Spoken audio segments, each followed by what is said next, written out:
Ubat tu penting, penting untuk merawat penyakit, untuk kesembuhan dan kesihatan.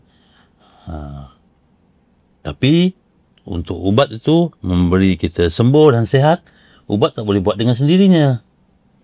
Ubat berhajat kepada Allah. Sedangkan Allah, untuk Allah bagi kita sembuh, bagi kita sihat, Allah tidak berhajat kepada ubat. Kalau Allah mahu dengan ubat, kita boleh sembuh, boleh sihat. Kalau Allah mahu tanpa ubat, kita boleh sembuh, boleh sihat. Kalau Allah mahu dengan sebab makan ubat, penyakit tambah parah, boleh mati juga. Yang sebenarnya ubat tidak ada kuasa, yang berkuasa hanya Allah. La ilaha illallah. Ada satu kelebihan yang Allah bagi kepada orang mukmin ni. Nanti kita cerita. Iaitu dia boleh sandarkan apa yang nak dapat tu bukan pada duit, tapi disandarkan pada kudratullah. Dia boleh dapatkan direct. Dia boleh dapatkan apa yang dia hajati terus dari kudratullah, kan, melalui perantaraan amal soleh.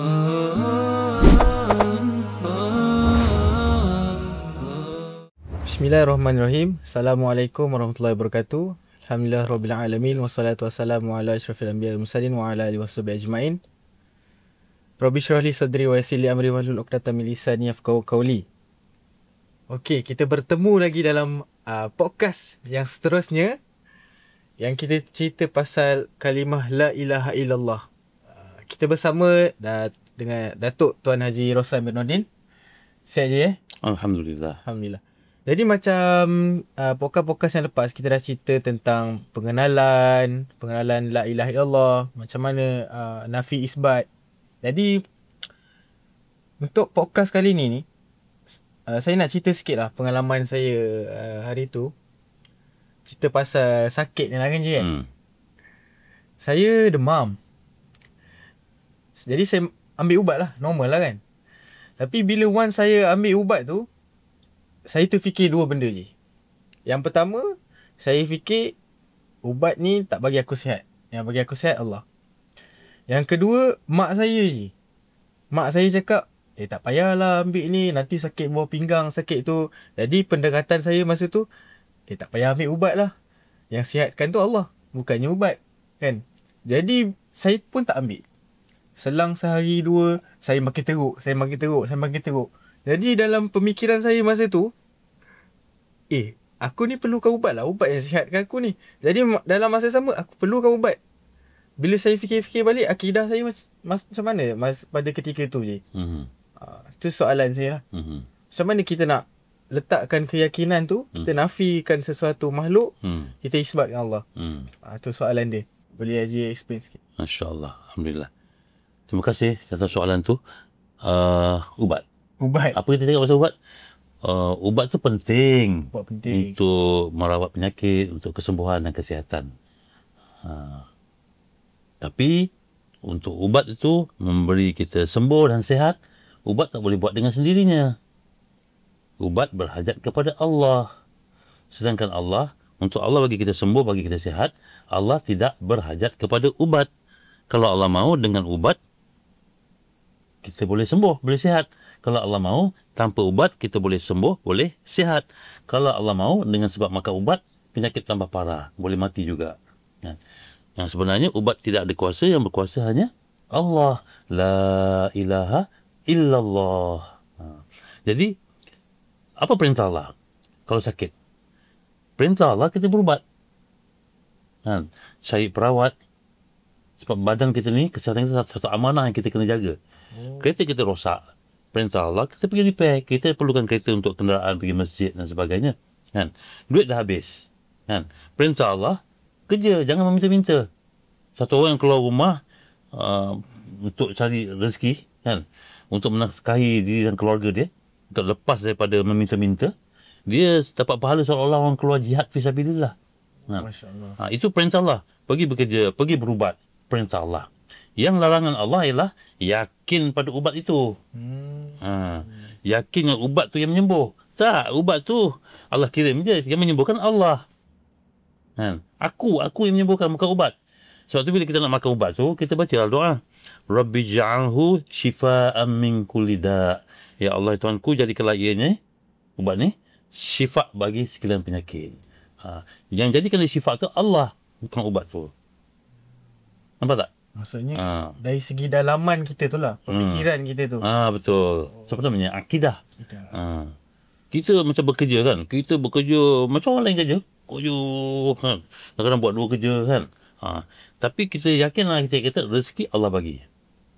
Bukan kerja ni. Kerja ni sebagai ikhtiar kan. Tapi bila dapat tu daripada Allah. Itu yang Nabi Sulaiman dia segera cakap, hadza min fadli rabbi, ini semua dari kurnia Tuhan aku. Rezeki kan, ketaatan kepada dia punya apa, rakyat dia taat pada dia, semut pun taat pada dia, api, angin, jin-jin semua taat pada dia kan. Sekalian makhluk, beberapa makhluk lah kan. Jadi dia tahu ini kurnia Tuhan. Dia tahu dia tak ada kuasa, yang kuasa Allah. Cepat-cepat, kalau tidak kita akan jadi perasan lah. Kita akan rasa ego, kibir ni rasa besar diri lah, aku yang hebat. Kibir nama dia. Kibir. Hak untuk kibir ni hak Allah je. Hak Allah je. Allah saja yang boleh kibir. Boleh membesarkan dirinya, boleh merasa diri hebat dan memuji-muji dirinya, itu hak Allah Ta'ala. Jadi sebagai kita ni, sebagai orang Islam lah, macam Haji cakap tadi, nafikan makhluk, isbatkan Allah ni je. Contohlah, saya bagi satu situasi lah, satu contoh. Okay? Macam kita tengok kawan kita, ataupun kita lebih dekat lagi diri sendiri lah kan. Contoh macam dah hujung bulan ni, gaji tak masuk kan. Tengok dah berapa hari, 26 hari bulan, patutnya gaji kita masuk, tapi tak masuk juga. Mesti kita resah, gelisah kan. Nak bayar tu, nak bayar ni. Yelah, hujung bulan je lagi call bank yang call kita kan, tanya kan. So macam mana cara pendekatan kepada diri, ataupun kita nak ingatkan kawan kita untuk sabar tu Ji. Sebab kita memang dah fikir pasal duit tu je. Kan, bank call ni pressure kan. So macam mana Ji? Bercakap tentang mindset ni tadi. Hari ni berapa bulan? Hari ni 26, 27. Dah masuk gaji kan? Senyum sikit. Jadi Alhamdulillah, Allah Ta'ala ni bagi kita masalah kan? Dan bersama masalah tu, supaya kita bergerak dan bertindak untuk selesaikan masalah itu, Allah Ta'ala bagi kita worry, rasa bimbang, rasa risau kan. Risau ni power kan. Jadi menurut sunnatullah, aturan alam ini, the cause and effect relationship, man jadda wajada, siapa berusaha dia dah dapat kan. Dan kita buatlah usaha. Duit for example kan, buatlah apa yang patut untuk duit. Kalau majikan lambat sangat bayar, apa salahnya follow up kan. Bos, gaji bila bos kan, tak salah kan. Dan kita bimbang kan. Tetapi dapat ke tak dapat ke lepas tu, kita tahu itu Allah punya susunan kan. Tapi selagi mana dia bagi kita kudrat untuk ikhtiar, kita ikhtiar lah kan. Kita ikhtiar. Tapi di sana ada satu kelebihan yang Allah bagi kepada orang mukmin ni. Nanti kita cerita, iaitu dia boleh sandarkan apa yang nak dapat tu bukan pada duit, tapi disandarkan pada kudratullah. Dia boleh dapatkan direct, dia boleh dapatkan apa yang dia hajati terus dari kudratullah kan, melalui perantaraan amal soleh. Ini kita akan cerita kemudian nanti. Maksudnya mindset. Kita sekarang ni tentang mindset. Jadi kalau mindset kita betul, kita isbatkan Allah, kita nafikan makhluk, insya-Allah kita sentiasa berada dalam lindungan Allah dan rahmat Allah, insya-Allah. Dalam je makna nafi isbat ni. Jadi bila saya dah rasa dah dalam ni, tapi dari segi action tu je, macam mana apa contoh amalan ke yang kita boleh buat yang dekat dengan kita semua ni kan. Apa yang kita nak buat ni sebenarnya ni? Duk cerita nafi isbat ni, kita nak buat apa ni sebenarnya? Apa contoh amalan harian? Untuk kukuhkan keyakinan kita kepada Allah. Betul, untuk kukuhkan keyakinan kepada Allah tadi. Okay. Allah SWT tak kenal maka tak cinta. Jadi kita kena kenal Allah Ta'ala lagi. Kenal Allah Ta'ala. Macam mana nak kenal Allah? Banyakkan dengar cerita tentang kebesaran Allah. Banyakkan cakap cerita tentang kebesaran Allah. dan banyakkan doa kepada Allah, minta Allah masukkan hakikat iman, pertambahan keyakinan kita kepada Allah Ta'ala. So, kita ni kan ada deria, kan? Dan apa yang berlaku sekeliling kita ni adalah tanda-tanda ataupun panggil ayat sebenarnya tanda, signal daripada Allah Ta'ala. Jadi tanda-tanda tu kalau kita tengok dalam kataan mata hati, kita akan dapat pengajaran dan keyakinan bahawa hebatnya Allah Ta'ala. Kan? Ada satu ayat, A'udzubillahi minasyaitonirrajim, inna fi khalqis samawati wal ard wa ikhtilafil laili wan nahar la ayatin li ulil albab alladzina yadhkuruna Allaha qiyaman wa qu'udan wa 'ala junubihim wa yatafakkaruna fi khalqis samawati wal ard rabbana ma khalaqta hadza batilan subhanak faqina 'adzaban nar. Lebih kurang mafhum dia. Sesungguhnya pada penciptaan langit dan bumi dan silih bergantinya malam dan siang, sungguh terdapat tanda-tanda kebesaran kami bagi orang-orang yang ulil albab, yang memfikir, yang meresap dalam hati dia, kan? Siapa dia ulil albab ni? Iaitu orang-orang yang mengingati Allah dalam keadaan berdiri, duduk maupun baring, kan? Sambil memerhatikan tentang kejadian langit dan bumi, dan dibuat kesimpulan, wahai Tuhan kami, tidaklah Engkau jadikan ini semua sia-sia. Subhanak, maha suci Engkau, tak ada satu silap pun. Faqina adzaban nar, maka selamatkanlah aku daripada azab api neraka. So jauh daripada conclusion tu, melihat kejadian langit dan bumi ni, yang merasai kebesaran Allah, kehebatan Allah, sampai ditakut api neraka. Jadi satu cara untuk mengukuhkan keyakinan kita kepada Allah adalah melihat alam ini dengan menisbahkan dia kepada pencipta dia. Kalau kita tengok satu bangunan, contoh KLCC, kan, cantik, wah, kita nisbahkan kepada arkitek, kan. Jadi kita akan kagum kepada arkitek dia, kan. It's fine, kan. Tapi kita cuba nisbahkan kepada pencipta arkitek tu pula. Hebatnya Allah yang mencipta arkitek tu yang boleh buat KLCC Twin Towers, kan. Jadi apapun kita nisbahkan kepada Allah Ta'ala, kejadian-kejadian yang berlaku, kan, kita akan nampak kebesaran Allah Ta'ala. Contoh macam gaji tadi tanya. Gaji tadi. Ternisbahkan kepada Allah tu macam mana cara dia?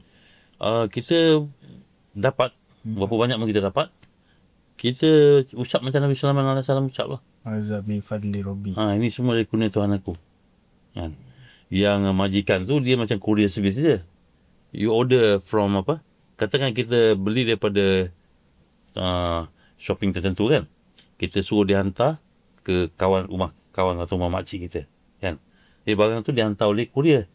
Tapi kita yang bayar. Kan. Yang mengirim barang tu sebenarnya, yang bagi barang tu kita. Courier tu tukang deliver je. Sebab tu sekalian makhluk ni tukang deliver je, wakil Allah. Wakil Allah untuk deliver. Kan. Allah boleh dia deliver direct. Tapi dalam sunnatullah, peraturan alam ini, Allah gunakan series of cause and effect relationship. Buat begini jadi begini, buat begini jadi begini, akhirnya kita dapat. Kan?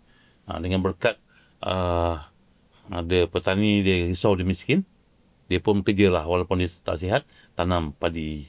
Kan? Tanam, tuai, hantar ke kilang proses. Pendekkan cerita, akhirnya kita dapat makan nasi goreng.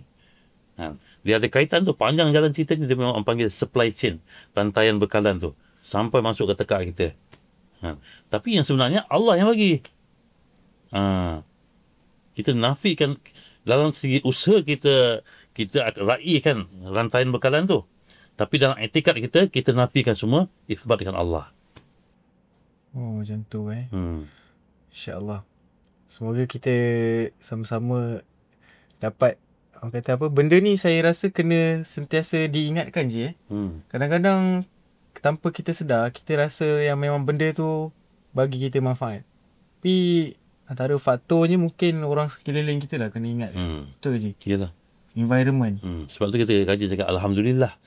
Alhamdulillah. Orang puja-puja, Alhamdulillah. Kau ni hebat lah. La hawla wa la quwwata illa billah. Kita nafikan diri kita. Oh, nafikan terus. Kau macam, kau ni hebat lah. Terima kasih. Aku memang hebat. Are you saying something that I don't know? Macam tu. Tak, kita terus la hawla wa la quwwata illa billah. Oh, macam tu cara dia. Itulah amalan ni. Kalau orang kata kita ni hebat, haza min fadli Rabbi. Kalau kata kita ni bagus, cakap tu sebenarnya daripada Allah. Macam tu. Kita disebahkan kepada Allah. Oh, macam tu Tuan Haji. Maksudnya setiap hari daily rutin kita ni, contoh macam kita keluar daripada podcast ni, maksudnya kita kena sentiasa menisbahkan kepada Allah Ta'ala. Setiap orang kata setiap langkah je. Apa yang berlaku dulu, sekarang dan selamanya, the only one who make things happen, Allah. Dia nak gunakan siapa, itu terpulang pada dia. Contohnya dia nak jatuhkan pemimpin. Dia nak guna siapa nak jatuhkan pemimpin tu? Terpulang pada dia. Dia nak naikkan satu orang pemimpin. Dia guna siapa? Terpulang pada dia. Tapi the one who make things happen, Allah. Jadi macam mana cara kita nak apply benda tu, kena selalu sebut je. Ya. Kena selalu sebut. Ya, aku keluar ni, aku nak pergi kerja hari ni, Allah yang bagi aku sampai. Aku makan hari ni, Allah yang bagi aku kenyang. Jadi insyaAllah, semoga apa yang kita dengar ni dapat kita sama-sama apply lagi. InsyaAllah.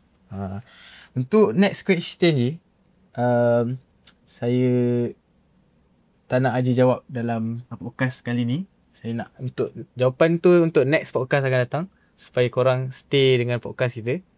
Macam mana kita nak tambahkan lagi rasa kebesaran Allah tu dalam diri?